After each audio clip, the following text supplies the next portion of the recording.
En el capítulo 10 de las lecciones que estamos estudiando acerca del libro de Éxodo, que va a comprender entre los capítulos 24 al 31, ya hemos visto que Dios libertó a su pueblo con mano portentosa, de forma milagrosa, para llevarlos hacia Él en el monte Sinaí. Lugar en donde no solamente le entrega los 10 mandamientos, las 10 promesas, sino también un código de leyes para su desarrollo y para que ellos pudieran testificar de la voluntad de Dios, del carácter de Dios, a través de sus vidas personales, pero también de forma colectiva como nación.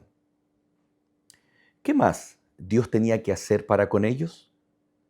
El pacto no terminaba o no quedaba establecido, sino hasta que hubiese una señal muy importante: derramamiento de sangre. Y por supuesto que esto también iba a involucrar el deseo máximo de Dios de venir y estar con sus hijos. Bienvenidos a la lección número 10 de Guía Práctica, donde estaremos estudiando este maravilloso libro de Éxodo.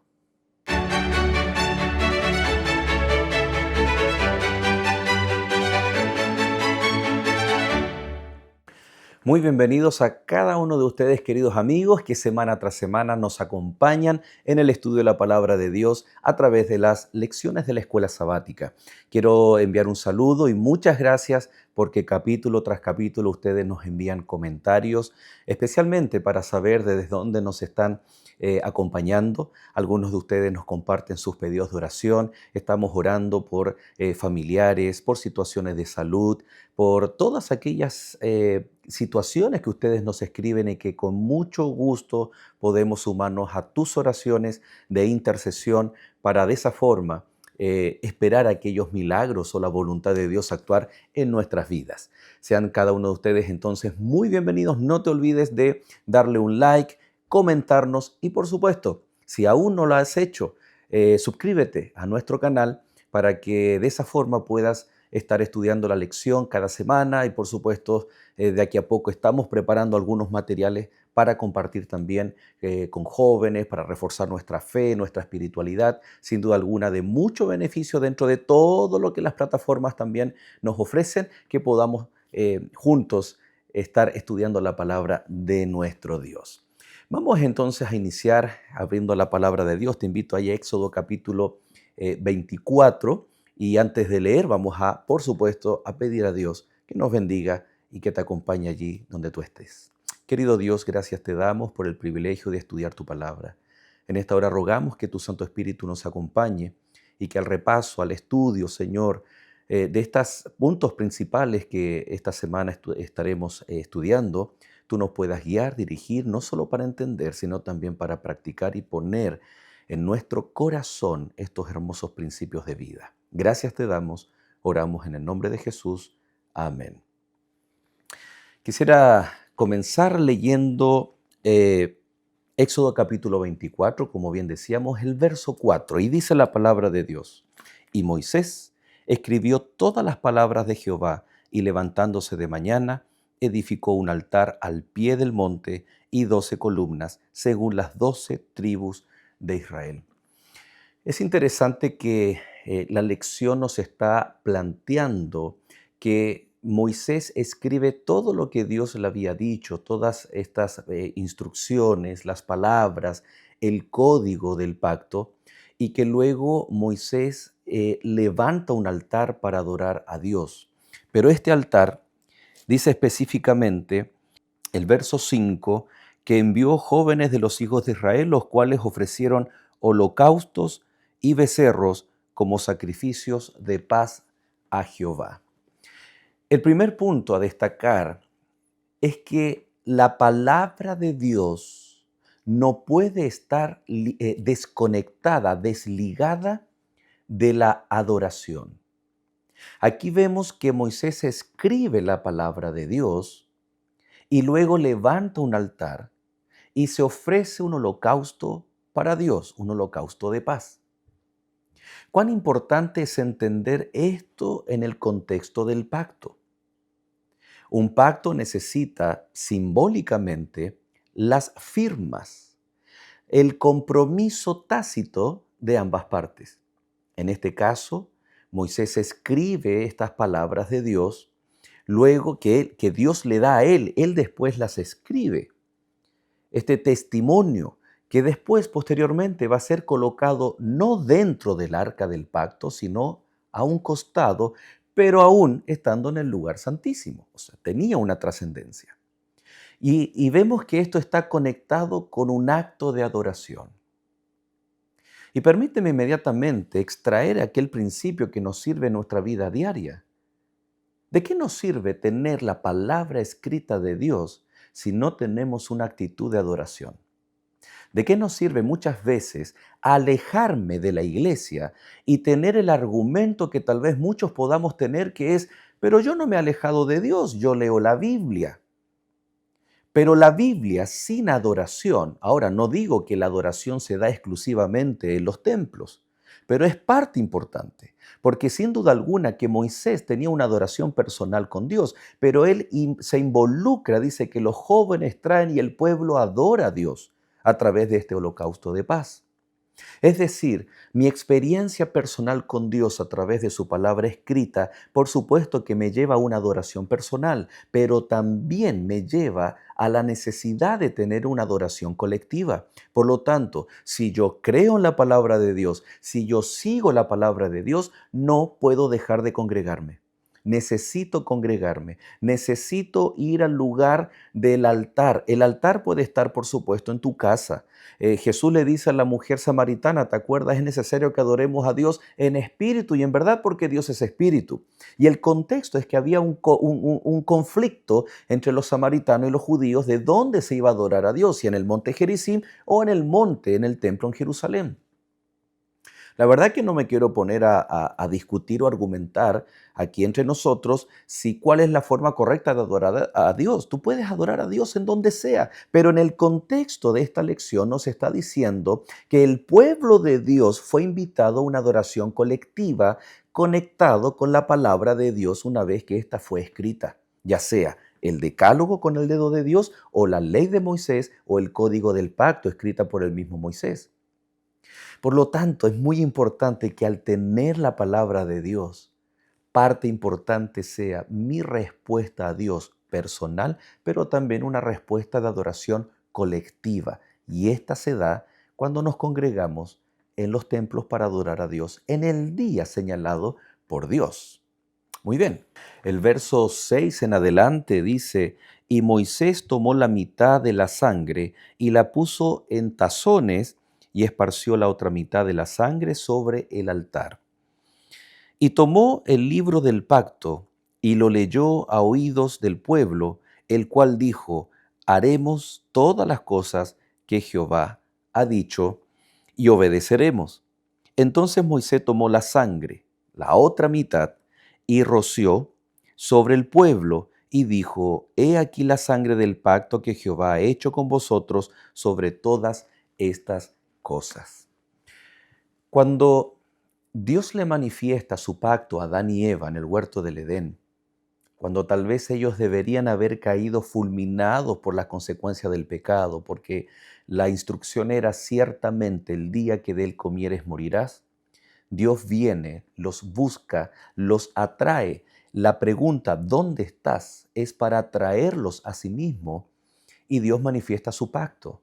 Pero ese día, el pacto, si bien el hombre sintió por experiencia las consecuencias del pecado, pero también las consecuencias del plan de salvación. La maldición del pecado cayó sobre la serpiente, maldita serás entre los animales del huerto. Pero a Eva no se le maldice, tampoco a Adán. Es más, cuando Dios le habla a Adán, le dice, maldita será la tierra, no tú. Es interesante cómo hay un elemento de reemplazo, que tú deberías haber muerto, pero no moriste. Si bien comenzaste a morir en tu naturaleza, pero aún hay misericordia y hay chance de salvarse de las consecuencias del pecado, que es la muerte eterna. Y ese día hubo derramamiento de sangre. La sangre en la proclamación y el establecimiento del pacto de Dios es fundamental como un símbolo para el ser humano.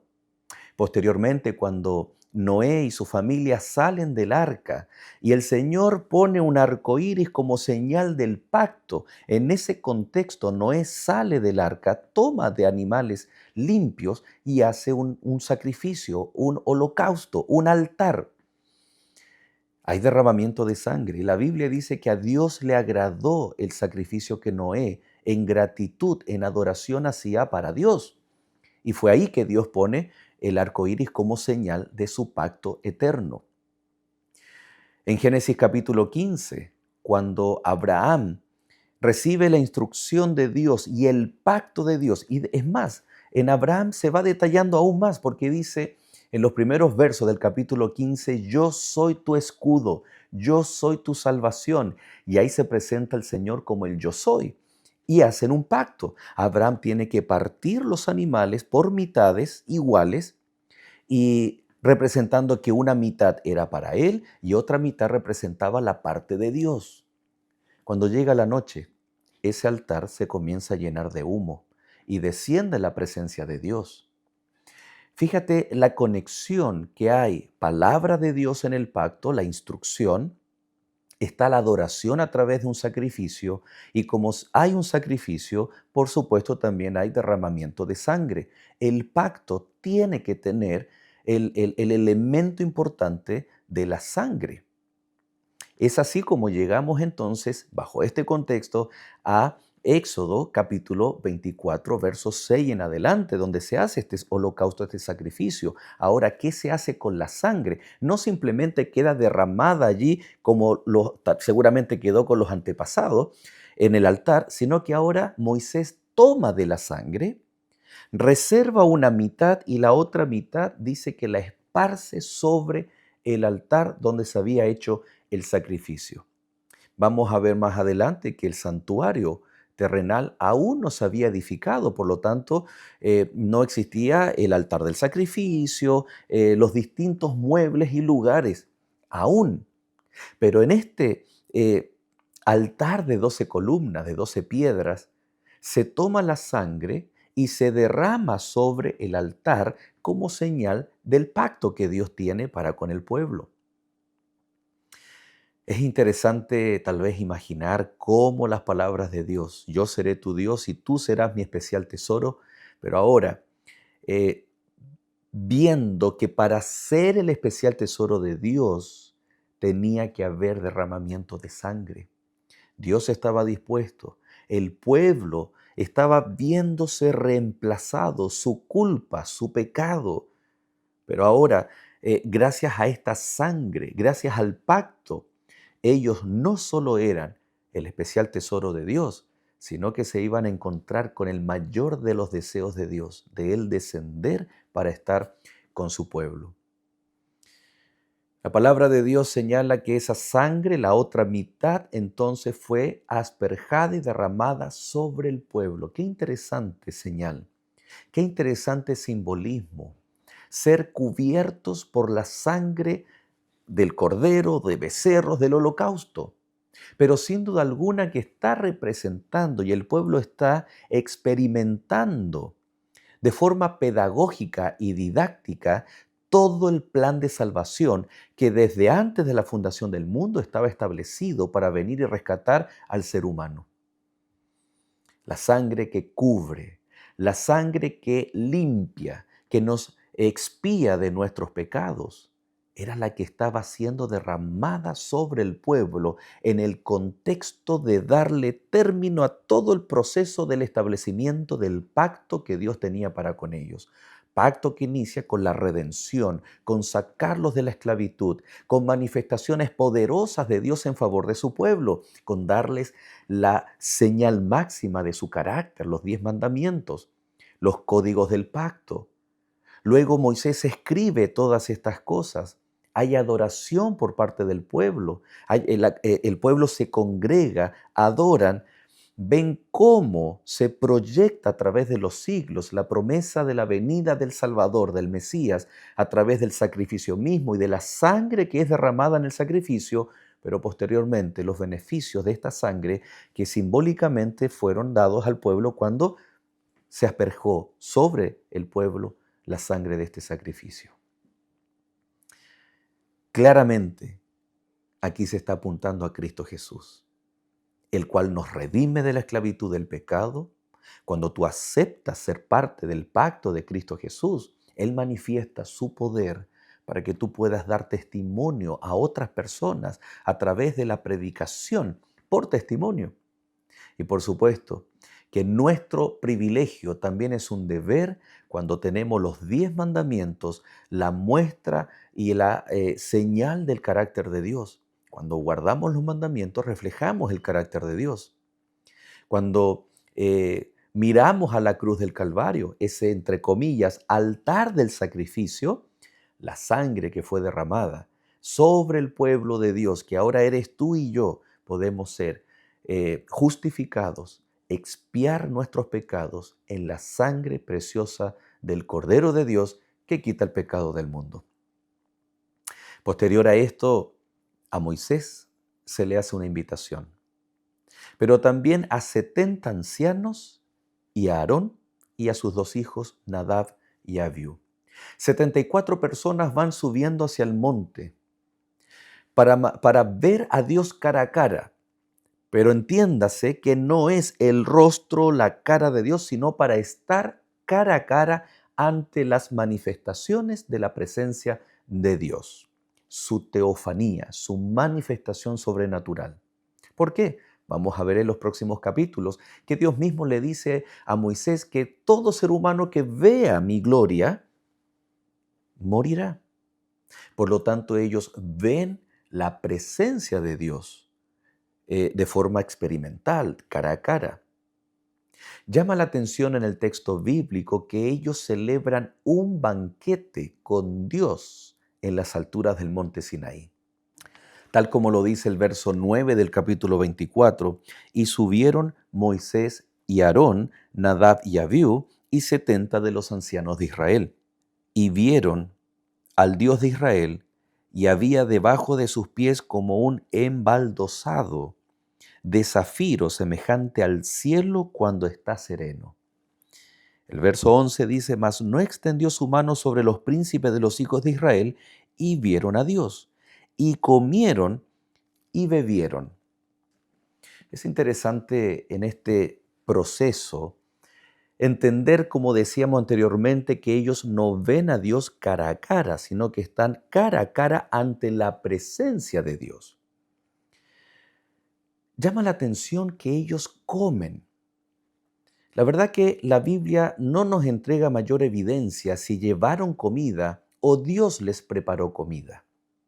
No obstante, podemos encontrar que la comida viene a representar también parte muy importante en el pacto. No solamente con el derramamiento de sangre ceremonialmente se cerraba el proceso del pacto, sino que en forma práctica, cuando 2 personas celebraban un pacto, por supuesto, eran invitados a compartir una comida en símbolo de amistad, compañerismo, comunión, perdón, arrepentimiento, estar a cuentas o restablecer un relacionamiento previamente roto. Por lo tanto, el acto de Dios de invitar a un banquete a los 74 líderes del pueblo, Moisés, Aarón, Nadab, Abiú y 70 ancianos, tiene un gran simbolismo. Permíteme recordar cuando leemos en Génesis capítulo 18, cuando Abraham está bajo la encina, probablemente a mediodía, con mucho calor, y ve a 3 hombres que están caminando. A lo lejos, Abraham se pone de pie, se adelanta, los invita a pasar a su casa, por favor, en símbolo de hospitalidad. Por favor, no sigan de largo, pasen, permítanos lavarles los pies, beban agua, coman algo. Cuando estos hombres aceptan, entran a la casa de Abraham, él les da comida, les permite compartir. Llega un momento en que la palabra de Dios estipula que 2 de ellos eran ángeles y uno de ellos era un ser celestial. Nosotros creemos que era Cristo Jesús personificado en un ser humano. Por supuesto, lo podemos entender posteriormente en el diálogo que tiene Abraham con este personaje, ya que los dos, que son ángeles, se adelantan hacia Sodoma y Gomorra. Uno de ellos se queda mirando la ciudad y dialogando con Abraham. Pero llama la atención cómo ellos aceptan la comida que Abraham les da como símbolo no solo de hospitalidad, sino también de comunión, de amistad, de fortalecimiento de un lazo especial que Dios tenía con Abraham y que en ese momento, cuando después él se da cuenta de quién era, entonces él conecta este acto tan humano de la hospitalidad, pero ahora lo conecta con algo espiritual. ¿Cómo sabemos esto? Posteriormente, en el libro de los jueces, cuando el ángel de Jehová se presenta a la esposa de Manoa y ésta va y le cuenta a su esposo, y él le dice, cuando nuevamente se te aparezca, y es cuando le da todas las instrucciones con respecto al niño, Sansón, él le dice, nuevamente avísame cuando vuelva a ocurrir. Y cuando vuelva a ocurrir, ella va con su esposo y ahora ambos están delante del ángel de Jehová. Llama la atención la actitud de Manoa porque él dice, él ya sabía, no sabían que era la manifestación del Dios Altísimo a través del ángel de Jehová, Cristo Jesús. Permítenos darte de comer. Permítenos darte un animal, de preparar un animal, un cabrito y dártelo para comer. Pero esta vez, a diferencia de Abraham, Dios le dice, no me retengas, no me detengas. Pero si tú quieres darme de comer, presenta este animal en sacrificio para Dios. Qué maravilloso allí la pista que nos da la Biblia. Y si juntamos ambas historias, que son muy semejantes porque ambos, Abraham y Manoa, quieren ofrecer alimento a Dios que está personificado en un ser humano o en el ángel de Jehová. Pero mira ahora la diferencia, porque en uno es acepta la comida y en otro es rechazado. O la pregunta es, ¿rechazado entre comillas? Porque Dios no lo rechazó, el ángel de Jehová no lo rechaza, sino que cambia el formato y le dice, mira, no me puedo quedar contigo, pero te acepto tu comida. Y la forma de aceptarla es, preséntala delante del altar. Por esa razón, cuando en la Biblia nosotros encontramos que un sacrificio fue acepto, Dios lo aceptó porque era un olor grato y fragante que ascendía. De hecho, la palabra holocausto está compuesta por dos palabras, que una significa todo quemado, todo se quema, y también lo que asciende. Es decir, es un ofrecimiento para Dios el holocausto y cuando asciende es como si estamos ofreciendo a Dios algo que le agrade, como por ejemplo lo que hizo Abraham, una comida. Pero la comida no es el fin en sí mismo como otras culturas, tal vez lo hicieron en el pasado, que traían alimentos para agasajar a su Dios, para aplacar la ira o incluso para ganar favores de sus dioses. No. Aquí los sacrificios de animales no eran para agradar a Dios o para aplacar su ira, sino vienen para restablecer lo que el pecado vino a romper, el relacionamiento entre Dios y sus hijos que aceptan ser parte de su pacto. El sacrificio es esa comida comunitaria a la cual los 74 en el monte Sinaí son invitados por Dios. Y ellos representan a todo el pueblo. Por esa razón, en Apocalipsis capítulo 3, verso 20, cuando el pueblo de Dios, cuando una persona acepta a Cristo Jesús y acepta ser parte del pacto de Dios, el Señor nos invita y nos dice, he aquí yo estoy a la puerta y llamo. Si alguno abre, yo entraré, y aquí está la clave, cenaré con él y él conmigo. Es interesante que para la conversión en el Nuevo Testamento se podría haber empleado cualquier, o sea, hay otras ilustraciones, por ejemplo, que nos sacan de las tinieblas a la luz admirable, el viejo hombre, la necesidad de nacer de nuevo. Hay muchas ilustraciones para explicar bíblicamente en el Nuevo Testamento la conversión, pero el mismo Señor a Juan a través del Apocalipsis, a la iglesia, le dice, cenemos juntos, porque si tú aceptas a Cristo Jesús, estás entrando en su pacto. Y al entrar en su pacto, tal como en el pasado, el Señor nos invita a un banquete. Esta cena está representando cuando nosotros adoramos a Dios, cuando nosotros entendemos, aceptamos la sangre del Cordero, cuando entendemos su gracia y su justicia, no nos queda más que aceptar esta invitación, esta cena con Cristo Jesús para fortalecimiento del relacionamiento que el pacto establece entre Dios y nosotros, para que realmente, y no solo de título, seamos su especial tesoro o sintamos que somos su especial tesoro, sintamos de que somos una nación santa, un pueblo adquirido, pagado con alto precio en la cruz del Calvario, real sacerdocio, un pueblo adquirido por Dios. Llama la atención que el pueblo responde cuando después ellos descienden del monte. El pueblo responde tal como ya lo había hecho en Éxodo 19 con la manifestación del pacto. Todo lo que Dios ha hecho, eso haremos. Todo lo que Dios ha dicho, eso haremos. La verdad que cuando hojeamos la Biblia, capítulo 24, 25, 26, etcétera, y llegamos al 30, 31, 32 especialmente, y vemos al pueblo danzar en torno a un becerro de oro. Vemos cuán rápido fue el pueblo para decir, sí, acepto ser parte del pacto de Dios. Sí, todo lo haremos. Aparentemente e inmediatamente es una sabia y muy buena respuesta. Cuando tú le preguntas a alguien, cuando estamos dando un estudio bíblico y en la última parte de la fe de Jesús, ¿qué debo hacer? Y la persona afirma y dice, sí, lo voy a hacer. Muchas veces nos alegramos, wow, mi amigo aceptó esta enseñanza bíblica, oh, qué alegría siento porque mi amigo, ¿me entiendes? La verdad que nosotros no conocemos el corazón humano. Y cuando alguien dice, sí, esto voy a hacer, incluso tú y yo, nosotros mismos, cuando nos proponemos en nuestro corazón tomar decisiones en torno a ser fieles a Dios, pero no pasa ni un par de horas, días o no sé, poco tiempo y estamos fallándole a Dios. ¿Por qué?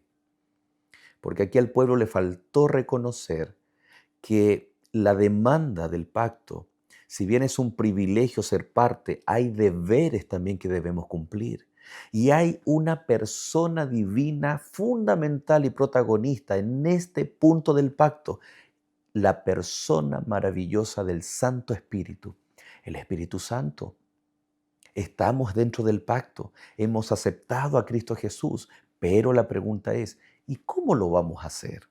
¿Solo con nuestras fuerzas? ¿Solo con nuestra determinación? Si es así, bienvenidos al pueblo de Israel del pasado. Bienvenidos a aquellos que abundamos en buenas intenciones, pero nuestras acciones terminan frustrándonos a nosotros y defraudando a Dios, digo. Pero no queremos ser parte de ese pueblo. Necesitamos aprender las lecciones del pasado. Necesitamos a la persona del Santo Espíritu para que nos muestre el camino, para que nos dé la fuerza, para que como fuego consumidor nos purifique de todo aquello que nos hace fallar al pacto de Dios. ¿Para qué? Ante el privilegio, pero los deberes, podamos decir, Señor, con tu espíritu, con tu fuerza, con tu dirección, a pesar de nuestras debilidades, todo lo que tú nos pidas, eso haremos. Probablemente esa actitud le faltó al pueblo de Israel en el pasado, que no nos falte a nosotros en el presente. Cuando vamos al capítulo 25, en el verso 8, hay dos versos que a mí me encantan y quiero compartírtelo. Yo sé que tú vas a estar de acuerdo y lo más probable cuando vayamos allí al capítulo 25, el verso 8 va a estar subrayado. Y si no es así, hazle una marquita, porque es muy importante, porque viene a reflejar Adán, Eva, ¿dónde estás? Dios buscándonos, Dios atrayéndonos a sí mismo. Éxodo capítulo 25, verso 8, dice allí la palabra de Dios, y harán un santuario para mí, y yo habitaré en medio de ellos. Qué maravilloso. El estudio de esta semana nos desafía también a entender esa conjunción y, pero en el idioma original también se puede porque tiene una estructura de propósito, por lo tanto más de conjunción, más que de conjunción, por lo tanto se debiera leer, y harán un santuario para mí, para que yo habite en medio de ellos. Y ese para, cuidado, porque denota intención y propósito, pero en ningún momento denota una limitación divina. Me explico. Harán un santuario para que yo pueda vivir, se puede entender. La verdad que Dios ya estaba viviendo en medio de su pueblo. Al estar Él atrayendo a su pueblo, lo guió a través de una nube y también una columna de fuego. Estaba allí hablando con Moisés. Siempre Dios ha estado vinculado con su pueblo. Ni hablar de lo que ya hemos dicho con respecto al monte Sinaí. Y es así como Salomón y el apóstol Pablo entienden este concepto. Salomón, cuando edifica un precioso, maravilloso, esplendoroso templo para Jehová, él termina diciendo, no hay templo en el mundo que te pueda contener, ni aun así los cielos. Y el apóstol Pablo también, cuando estaba explicándoles a los atenienses allí en el Areópago acerca de Dios, y él dice, Él es el creador de los cielos y la tierra, y ningún templo, y no habita en ningún templo. Pero está hablando de la magnificencia de Dios. Pero acá Dios está diciendo, hagan un santuario para que mi propósito se pueda cumplir de forma explícita y ustedes lo puedan saber. Es decir, yo ya he estado con ustedes, yo los he guiado hasta aquí, hasta mí, pero ustedes necesitan entender y saber el plan de salvación. Y yo quiero estar en medio de ustedes. Interesante cómo una pequeña palabra nos puede llevar a un mal entendimiento. El santuario no se construyó para que Dios pudiera, porque Dios ya lo estaba, sino que para que sea evidente lo que Dios ya había estado haciendo con su pueblo. Y el verso 22 también es un texto extraordinario que llama nuestra atención en el capítulo 25. Y de allí me declararé a ti y hablaré contigo de sobre el propiciatorio de entre los dos querubines que están sobre el arca del testimonio, todo lo que yo te mandare para los hijos de Israel. El verso 22 refleja que Dios simplemente quería interactuar con su pueblo. No solo estar con él, sino también interactuar. Y esto nos lleva a pensar cómo el Dios eterno, que no está sujeto al tiempo, decide interactuar con nuestras unidades temporales de tiempo. Él decide estar con nosotros. Como un Dios que ningún edificio lo puede contener, se manifestaba a través de un mueble llamado el Arca del Pacto, de entre los querubines. Entonces nosotros aquí vemos gracia, misericordia, vemos admiración de los seres celestiales como los ángeles, cómo Dios se minimiza por amor y por gracia a nosotros los pecadores.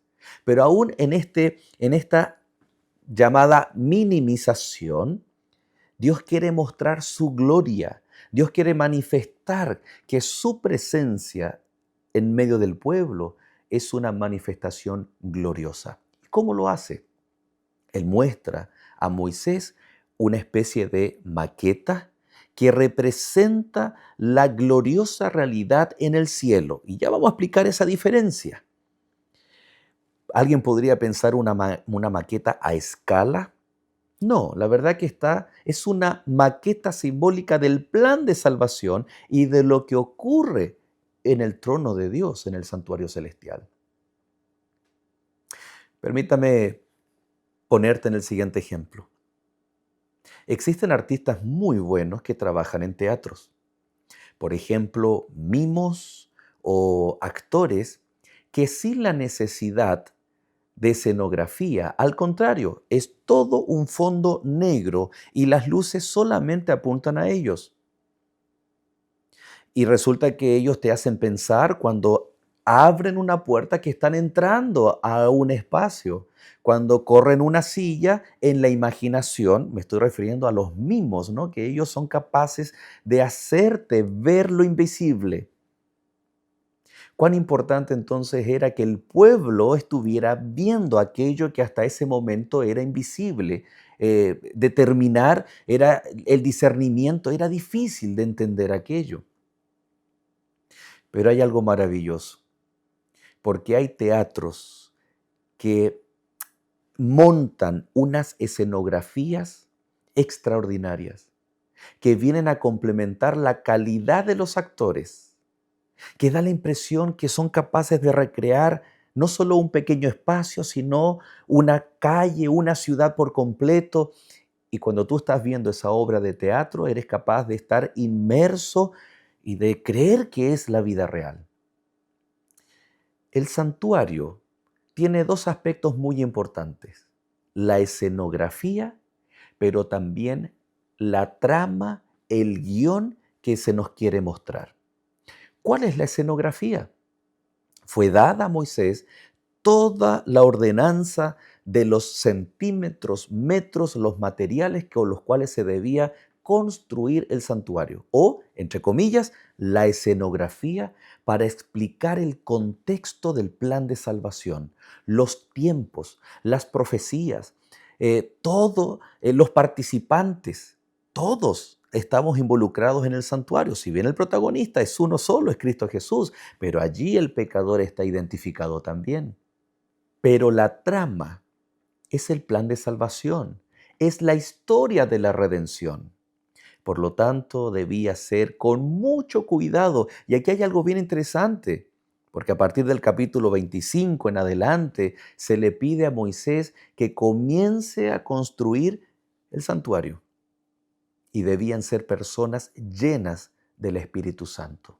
No solamente en la obra de Dios es necesario personas con capacidades de liderazgo, de administración, sino que lo más importante, temerosos de Dios y llenos del Espíritu Santo. No basta con ser talentoso, hay que recibir el Espíritu Santo para poner nuestras manos al servicio de Dios. ¿Por qué? Porque en este caso se necesitaba construir una escenografía, porque a través de esta, entre comillas, y por favor que bien se entienda, a través de esta actuación, no falsa, sino que era unas ceremonias para reflejar lo que en el santuario celestial se está llevando a cabo, para entender el sacrificio de aquel que vendría como el Cordero de Dios, como el Mesías, a quitar el pecado o las consecuencias del pecado. Y en estos capítulos, por supuesto que se nos habla de el lugar santísimo, lugar en el cual se debía construir un mueble, con todos los detalles que encontramos a partir del capítulo 25 de Éxodo, llamado el Arca del Pacto o el Arca del Testimonio. Este mueble tenía una tapa llamado el propiciatorio, en donde se manifestaría Dios en medio de los querubines para expiar, para perdonar, para limpiar a través de la sangre los pecados del pueblo. Este lugar de manifestación divina, donde el templo se llenaba de humo, donde el sumo sacerdote entraba una vez al año, haciendo también sus propios preparativos, pero todo el pueblo se preparaba, sin duda alguna, era un lugar tremendo y maravilloso. Ahora, en el cielo Dios en su trono no tiene dos querubines de oro labrados en oro macizo, como lo era el mueble, sino que refleja el santuario, y todo su servicio refleja la realidad gloriosa del santuario celestial.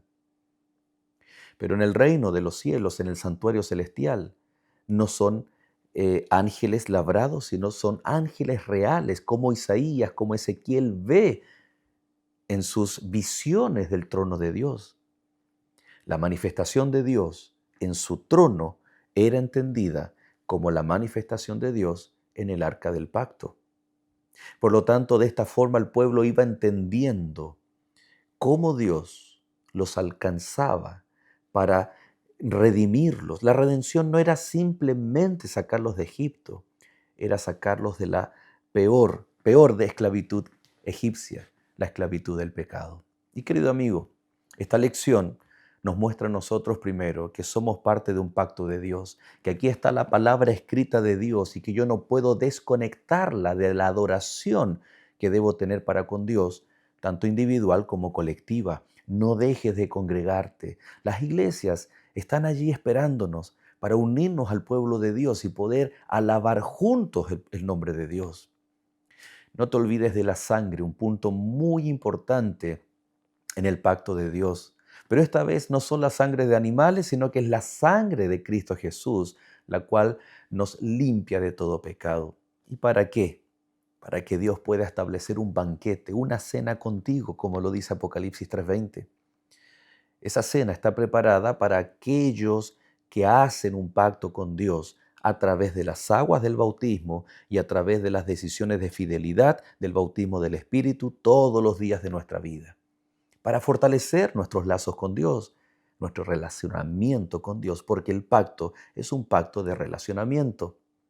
Y cuando miramos el santuario pasado, que nadie diga, oh, eso es para el pueblo de Israel, no es para nosotros, no, porque hoy tú y yo tenemos libre acceso, traspasando el velo a través de Cristo Jesús, al trono de la gracia o al arca del pacto y al trono y al santuario celestial, donde hoy se está llevando a cabo el día de la expiación, un juicio previo a la venida de Cristo para que tú y yo podamos tener perdón y ser limpios de todo pecado. Qué maravillosa promesa, qué maravilloso es nuestro Dios que nos ama tanto, que nos llama y nos atrae a Él mismo.